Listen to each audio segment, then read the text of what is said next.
आज मेरी शादी की पहली रात थी और मेरा दिल ही नहीं कर रहा था कि मैं अपने दुल्हन के पास जाऊं, जो न जाने कितनी देर से शादी के बाद सज धज कर मेरे कमरे में बैठी मेरा इंतजार कर रही थी।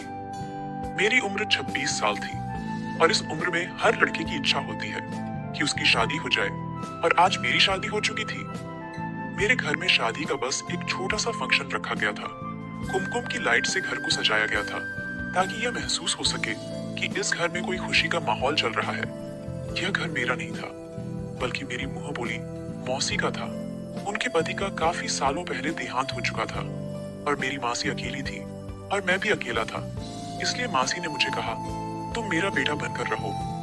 मेरा कोई बेटा नहीं है। मासी मेरी माँ की सहेली थी और सगी बहनों की तरह दोनों में प्यार था। एक ही मोहल्ले में रहती थी, साथ खेलकर और पढ़कर बड़ी हुई थी और यह साथ उनका मरते दम तक नहीं छूटा था। मेरी माँ के जाने के बाद भी मेरी माँ की यह सहेली मुझे बहुत प्यार करती थी और मुझे भी वह मेरी सगी मासी ही लगती थी। उन्होंने कहा, तुम मेरा बेटा बनकर मेरे पास रहो। मेरा कोई बेटा नहीं है।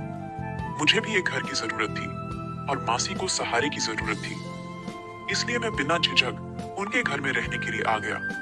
मैं पिछले 3 साल से इस घर में रह रहा था। यहाँ पर मासी और उनकी छोटी बेटी रहती थी। 3 साल पहले मासी की बेटी की उम्र 12 साल की थी और मैं उसे बच्चों की तरह ही समझता था। लेकिन वही 12 साल की बच्ची आज 15 साल की होकर मेरी दुल्हन के रूप में ही मेरे कमरे में बैठी हुई थी। वह कमरा जो मासी ने इस घर में मेरे नाम का रखा था और मैं 3 साल से इसी कमरे में रहता था। लेकिन मैंने कभी ये सोचा नहीं था कि मेरी शादी मेरी मुंह बोली मासी की 5 साल की बेटी से हो जाएगी। वह अंदर कमरे में बैठी हुई थी और मैं बाहर टीवी हॉल में सोफे पर बैठा हुआ था। मासी शायद सोने के लिए चली गई थी और जो थोड़े बहुत मेहमान थे वह भी घर वापस चले गए थे। लेकिन मैं कश्मकश में था कि कमरे में जाऊं या ना जाऊं। मुझे बहुत बुरा लग रहा था कि मैं एक 15 साल की लड़की के साथ पति पत्नी का रिश्ता कैसे निभाऊंगा। मुझे सोचते हुए ही अजीब लग रहा था कि मैं उस छोटी सी बच्ची के साथ, क्योंकि वह जैसे भी थी अभी बहुत ही कम उम्र थी और छोटी बच्ची ही थी। मैंने बस अपनी मासी के कहने पर यह शादी की थी। हाँ, अगर रागिनी थोड़ी सी बड़ी होती, वह 15 की जगह 18 या 20 साल की होती, तो फिर भी मैं शादी से खुश हो जाता है, क्योंकि वह बहुत ही प्यारी लड़की थी और मुझे उससे शादी करने पर कोई एतराज ना होता। मुझे एतराज सिर्फ और सिर्फ रागिनी की कम उम्र होने पर था। उससे ज्यादा मुझे कोई मतलब नहीं था। लेकिन मासी ने कुछ इस तरह से जज्बाती तौर पर ब्लैकमेल किया कि मैं इनकार ना कर सका। मैंने तो मासी से यह कह दिया कि मैं अभी रागिनी के साथ फेरे ले लेता हूँ, लेकिन विदाई बाद में कर देना जब वह बड़ी हो जाएगी। तब तक मैं अपने दोस्त के पास दुबई चला जाता हूँ और वहाँ कुछ काम धंधा करूंगा, कुछ पैसे भी हो जाएंगे। उसके बाद आप विदाई कर देना, मुझे कोई एतराज नहीं होगा। लेकिन मासी कहने लगी, नहीं, मुझे विदाई भी आज ही करनी है। मुझे विदाई वाली बात समझ नहीं आई। असल में तो हम एक ही घर में रहते थे। ऐसा नहीं था कि इस घर से दूसरे घर रागिनी को विदा होकर जाना था।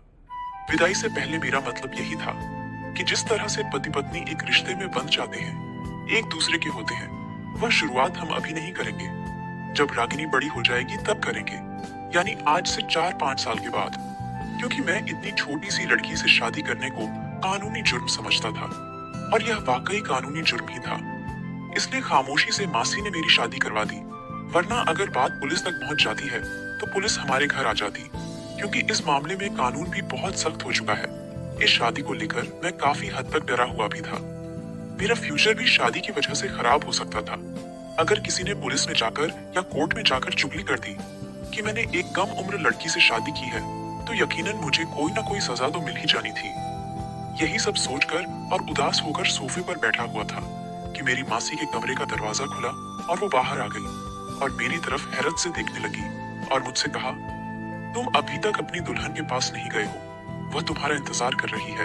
मासी के मुंह से यह बात सुनकर मुझे ना जाने क्यों अजीब लगा था। मैं अपने दिमाग में सवाल का जवाब सोच रहा था कि मासी को क्या जवाब दूं। मैं उनसे क्या कहता कि मैं दुल्हन के पास नहीं जाना चाहता। यह कहकर मैं मासी से नजरें चुरा लिया। अगर वह वाकई में दुल्हन बनने के काबिल होती है तो मुझे जाने में कोई एतराज नहीं था। लेकिन वह तो एक छोटी सी 15 साल की बच्ची थी और उसकी उम्र तो गुड़ियों से खेलने की थी। मैंने कहा कि मेरी तबीयत ठीक नहीं है, तो मासी ने कहा, कोई बहाना नहीं चलेगा, तुम्हें अपनी दुल्हन के पास जाना होगा। मैं बड़े अरमानों से अपनी बेटी की शादी तुमसे की है। अब इस तरह से तुम मेरी बेटी को धुतकार नहीं सकते हो। मासी की बात पर मैं हैरान हो गया। यह धुतकारने वाली बात कहाँ से आ गई? वह शायद मेरी बात समझते हुए भी नहीं समझ पा रही थी।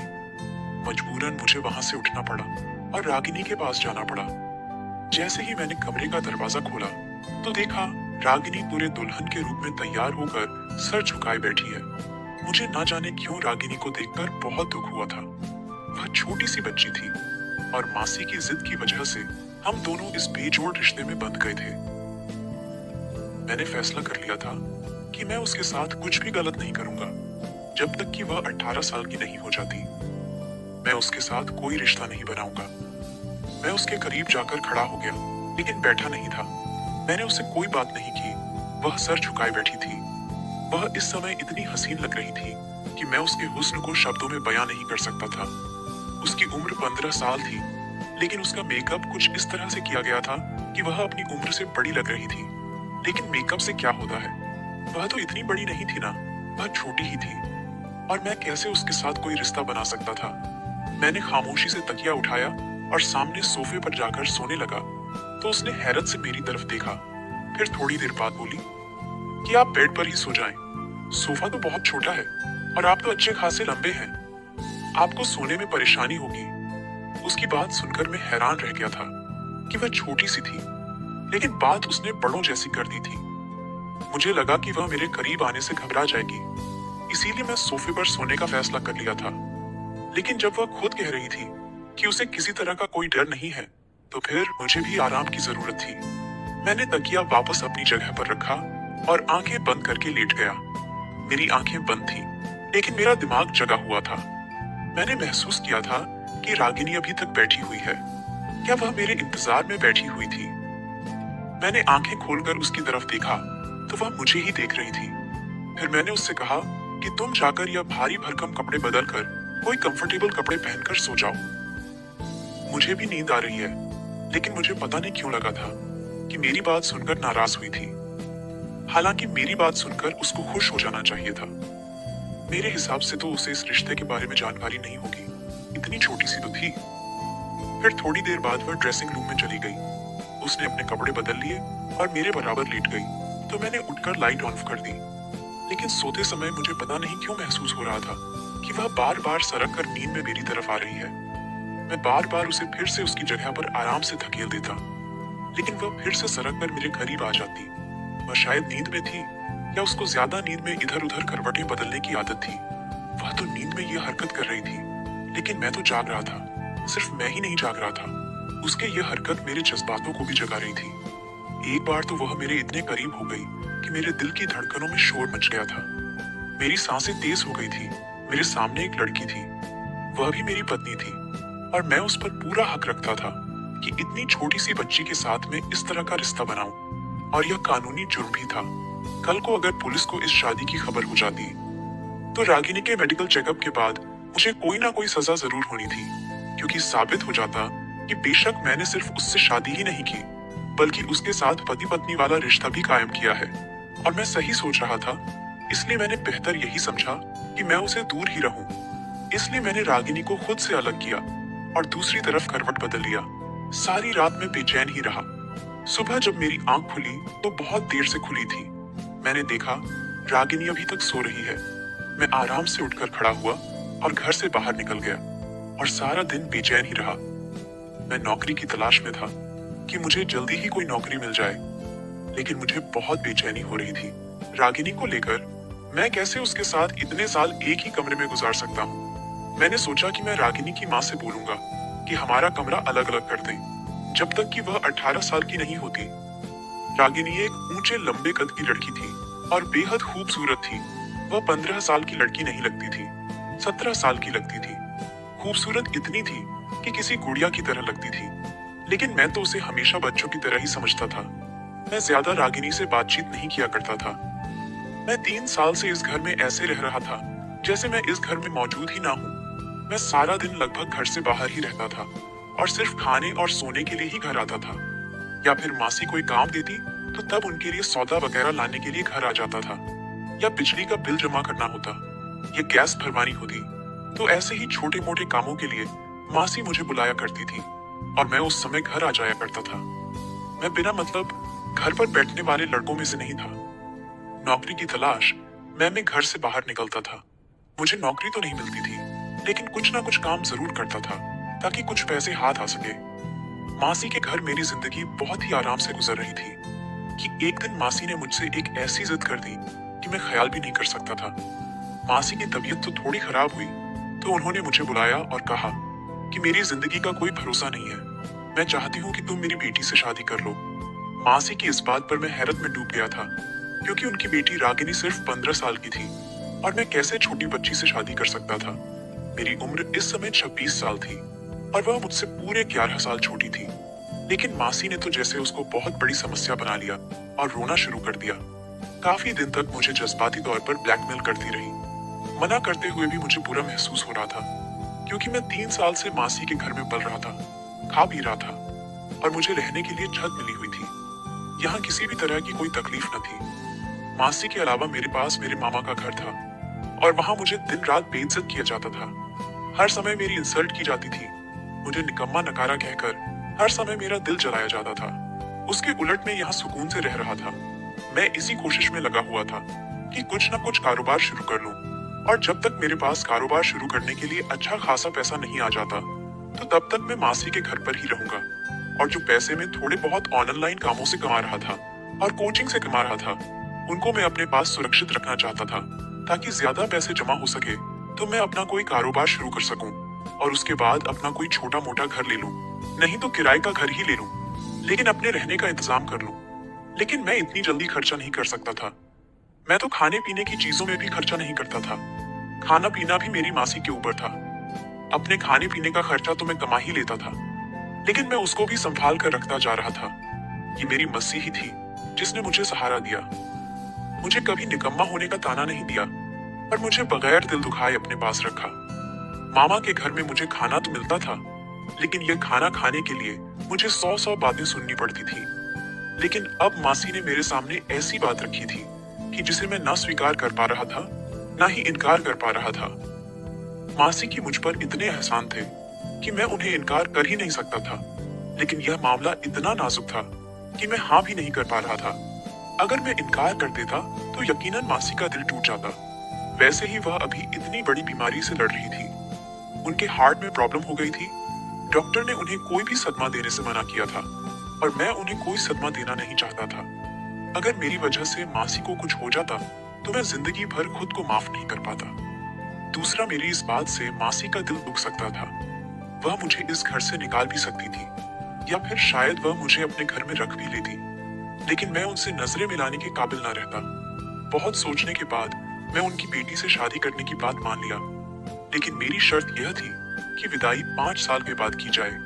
लेकिन मासी की बात सुनकर तो मेरे सर पर धमाका हुआ जब उन्होंने कहा कि उन्हें विदाई भी साथ ही करनी है। मैंने कहा, ऐसे भी कोई मुसीबत नहीं आई है कि जल्दी विदाई हो। मैं कहीं भागा नहीं जा रहा और भगवान की कृपा से आप अब बिल्कुल ठीक हैं। आपको कुछ नहीं होगा। तो मासी ने कहा, कुछ भरोसा नहीं है कि कल को तुम्हें कोई और लड़की पसंद आ जाए और तुम मेरी बेटी को छोड़ दो और दूसरी लड़की के पीछे लग जाओ, क्योंकि अब तुम भी जवान खून हो। कोई भी लड़की तुमको अपनी मोहब्बत के जाल में फंसा सकती है और फिर तो मेरी बेटी की जिंदगी बर्बाद हो जाएगी।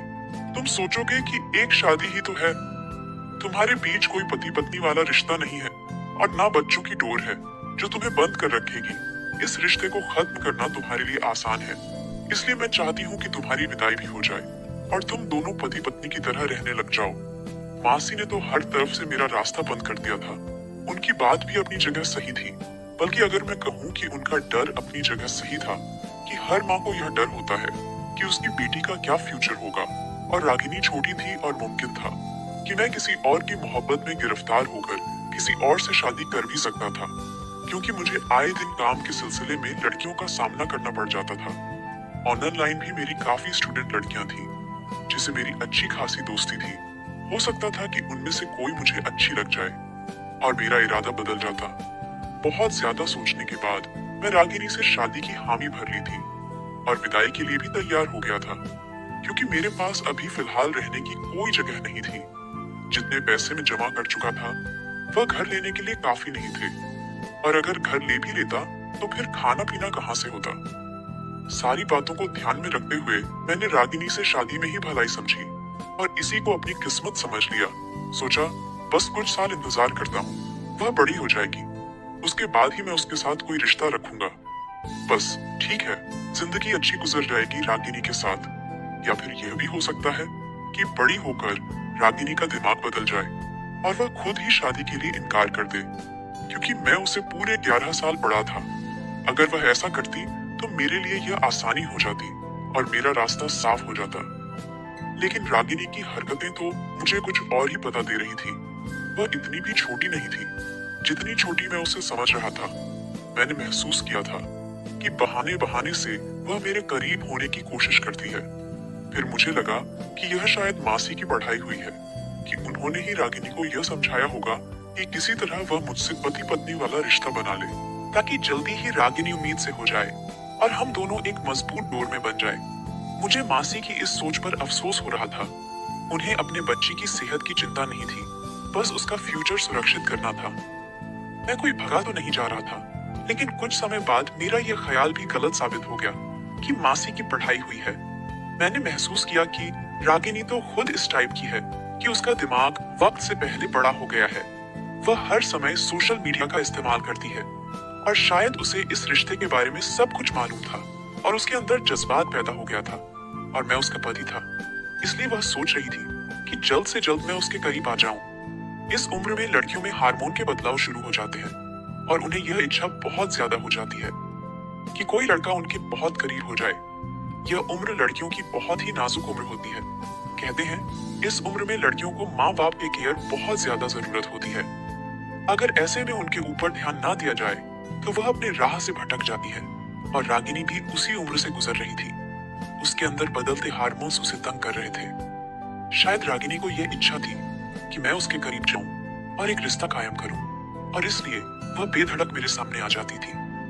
रात में हम एक ही बेड पर सोते थे तो वह मेरे करीब आ जाती, अच्छे से तैयार होकर, और मुझे अपनी तरफ खींचने की कोशिश करती थी। वह अभी सिर्फ 10th क्लास में थी। मैं जब उसे स्कूल छोड़ने जाता तो वह मेरी बाइक पर मुझसे चिपक कर बैठने की कोशिश करती थी। मैं उसे कहता, पीछे हटकर बैठो तुम। कुछ देर के लिए पीछे हो जाती है और फिर दोबारा से फिर मेरे करीब हो जाती। मेरे दिल की धड़कनों में तूफान मच जाता था, लेकिन मैं खुद पर कंट्रोल करता था। मुझे उसकी हरकतों पर गुस्सा आने लगा था। कानूनी तौर पर भी मैं कुछ डरा हुआ था कि कहीं मैं पकड़ा ना जाऊं। यह कानूनन जुर्म है और अगर किसी ने मेरी चुगली कर दी तो मैं जेल की सलाखों के पीछे भी जा सकता हूँ। कुछ दिनों से मैंने देखा रागिनी की दिमागी हालत दिन ब दिन अब खराब होती जा रही है। उसे इस बात की परेशानी थी कि मैं उसके करीब नहीं जा रहा हूँ, लेकिन एक दिन मेरी बर्दाश्त की हद खत्म हो गई जब उसने खुद ही मेरे बहुत ज्यादा करीब आने की कोशिश की। शायद उसको खुद पर कंट्रोल नहीं रहा था और वह मेरे सीने से लग गई। मेरे शरीर में भी जैसे आग लग चुकी थी। लेकिन मुझे रागिनी की यह हरकत बिल्कुल पसंद नहीं आई थी। गुस्से के मारे मेरा बुरा हाल था और इसी गुस्से में मैंने उसे झटक दिया तो वह रोने लगी। बोली, मैं आपकी पत्नी हूँ, आप मुझसे दूर क्यों रहते हैं? मैंने उससे कहा, पहले अपनी उम्र देखो फिर ऐसी बातें करो। मेरा गुस्से के मारे बुरा हाल था। मैंने उसको बहुत ज्यादा डांट दिया था। न जाने कितनी बुरी बात सुनाई और घर छोड़कर चला गया। 2 दिन तक घर से बाहर ही रहा और अपना मोबाइल भी बंद कर दिया, और यह 2 दिन मैं अपने दोस्त के घर पर रहा। मैं दिमागी तौर पर बहुत ज्यादा परेशान था। घर वापस आया तो माँ सी बहुत परेशान थी। उन्होंने कहा कि मुझे पता था तुम मेरी बेटी को छोड़कर चले जाओगे, यही डर था मुझे।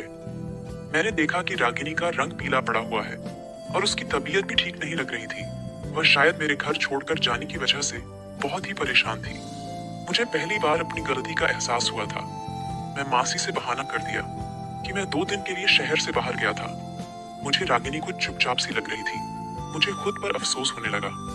मुझे उससे ऐसा व्यवहार नहीं करना चाहिए था। वो बच्ची है अभी, बहुत ही नाजुक उम्र से गुजर रही है और उसे अभी प्यार से समझाना चाहिए, गुस्से से नहीं। मैं कमरे में गया तो रागिनी अपना तकिया उठाकर सोफे पर जाने लगी, क्योंकि उस दिन मैंने गुस्से में उसे बहुत कुछ सुना दिया था।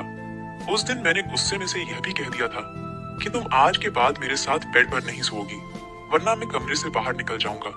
मुझे अपनी बात याद आई तो मैंने रागिनी को पुकारा।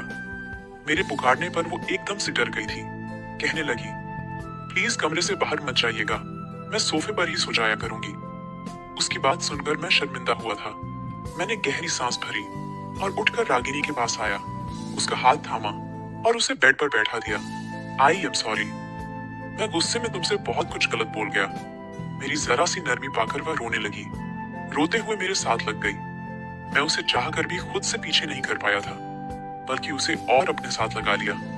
वो सिसकियों से रो रही थी, कहने लगी, मुझे पता है कि मैं आपको बहुत बुरी लगती हूँ।